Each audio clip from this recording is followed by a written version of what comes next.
So 2025లో TS EAMCET పెట్టుకుంటున్న వాళ్ళు కామన్గా చేసే మిస్టేక్ ఫస్ట్ కౌన్సిలింగ్లో after first 10 colleges top colleges తర్వాత మనం అనుకున్న కాలేజెస్ మన జాయిన్ అయ్యే కాలేజ్ వెబ్సైట్లో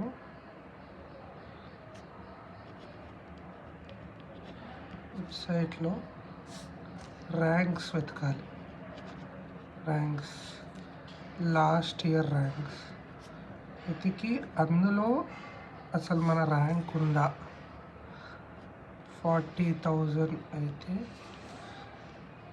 మన ర్యాంక్ అందులో వస్తుందా లేదా చూసుకొని అది 11th అన్న 12th అన్న పొజిషన్ పెట్టుకోవాలి.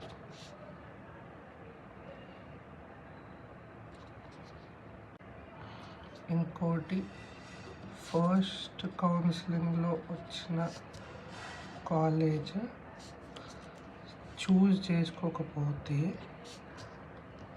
సెకండ్ కౌన్సిలింగ్లో వచ్చిన కాలేజ్ కూడా మీకు నచ్చకపోతే ఫస్ట్ చూస్ చేసుకోలేము, మళ్ళీ సెకండ్దే చూస్ చేసుకోవాలి. సో వచ్చిన సీట్ ఆలోచించండి పక్క ఫస్ట్ కౌన్సిలింగ్ది. మళ్ళీ సెకండ్ కాలేజ్ వచ్చినప్పుడు సెకండ్ కాలేజ్ చూస్ చేసుకోవాలి. ఫస్ట్ మళ్ళీ చూస్ చేసుకోనికి ఉండదు. అప్పుడు ఫస్ట్ ఓన్లీ ఒకసారి ఆప్షన్,